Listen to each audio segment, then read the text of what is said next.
স্তনে tumour, shooting সেটে গুরুতর অসুস্থ হয়ে বেশ কিছুদিন ভর্তি ছিলেন হাসপাতালে। এখন কেমন আছেন সেই অভিনেত্রী, জেনে নিন বিস্তারিত। তো বন্ধুরা, অবশ্যই সম্পূর্ণ ভিডিওটি দেখুন। চ্যানেলে নতুন থাকলে চ্যানেলটিকে সাবস্ক্রাইব করে পাশে রাখা নোটিফিকেশন আইকনটি অল করে রাখবেন। বাংলা ধারাবাহিকের জনপ্রিয় মুখ তিনি।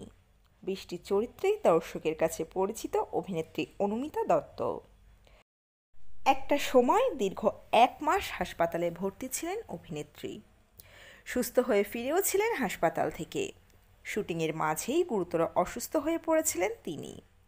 কঠিন অসুখের পরও কীভাবে 14 ঘন্টা শুটিং চালিয়ে গিয়েছিলেন অভিনেত্রী, কি হয়েছিল তার জানিয়েছিলেন অভিনেত্রী নিজেই।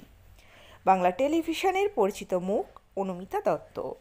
জি বাংলার জনপ্রিয় ধারাবাহিক পাণ্ডব গোয়েন্দার সুবাদে তার পরিচিতি। সাথে সিরিয়ালের লিডিং লেডি ছিলেন তিনি। ইন্দ্রজিৎ বসুর নায়িকা হিসাবে এই ধারাবাহিকে দর্শক দেখেছিল তাকে। তার চরিত্রের নাম ছিল বৃষ্টি। প্রতিদিনই টিভির পর্দায় দর্শক দেখেছে বৃষ্টিকে। সোশ্যাল মিডিয়াতেও ভীষণ অ্যাক্টিভ তিনি। তবে একটা সময় গুরুতর অসুস্থ ছিলেন অনুমিতা, কিন্তু কাউকে টেরই পেতে দেননি। একটা সময় দীর্ঘ 1 মাস হাসপাতালে ছিলেন তিনি। কঠিন অসুখ সামলেই 14 ঘন্টা টানা শুটিংও করেছেন। কি হয়েছিল তার, এখন কেমন আছেন অভিনেত্রী অনুমিতা দত্ত? এক সংবাদ মাধ্যমকে অনুমিতা জানান 3 মাস ধরেই লাগাতার জ্বর ছিল তার। সেই সময় খুব বেশি কিছু বুঝতে পারেননি তিনি। একদিন হঠাৎ শুটিং চলাকালীন অসুস্থ হয়ে পড়েন।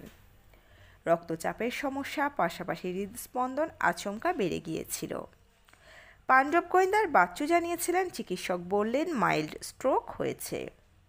সঙ্গে নিউমোনিয়া ধরা পড়ে, সারা শরীরে সংক্রমণ ছড়িয়ে পড়েছিল। ডাক্তারের তরফে পুরোপুরি বেড রেস্টের নির্দেশ এসেছিল।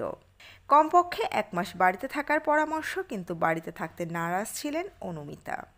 প্রযোজনা সংস্থার সঙ্গে কথা বলে সকালে শুটিংয়ে যেতেন কয়েক ঘন্টার জন্য। হিরোইনকে ছাড়াও 1 মাস ডেলি সোপ চালানো সহজ কথা ছিল না। এখানেই শেষ নয়, এর আগেই স্তনে টিউমার ধরা পড়েছিল অনুমিতার।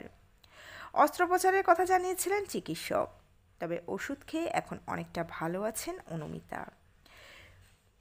নিউমোনিয়া ধাক্কা সামলে এখন পুরোদমে কাজে ফিরেছেন। তবে চিকিৎসকের পরামর্শ মতো কড়া নিয়মকানুন মেনে চলতে হচ্ছে তাকে। শারীরিকভাবে অসুস্থ হলেও মনের জোরে সব লড়াই লড়তে প্রস্তুত অনুমিতা। ইন্ডাস্ট্রিতে এমনও কানাঘুষো শোনা যাচ্ছে, অনুমিতা নাকি তার চর্চিত প্রেম সম্পর্কেও ইতি টেনেছেন।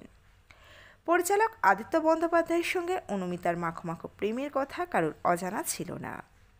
তবে ইতিমধ্যেই একসঙ্গে নিজেদের সব ছবি মুছে ফেলেছেন তারা। তো বন্ধুরা, এই আপডেটে ছিল এতটুকুই।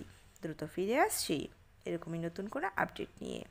অজানা গল্প চ্যানেলের সঙ্গে থাকার জন্য সকল দর্শক বন্ধুকে অসংখ্য ধন্যবাদ। দেখতে থাকুন, চোখ রাখুন অজানা গল্প চ্যানেলে।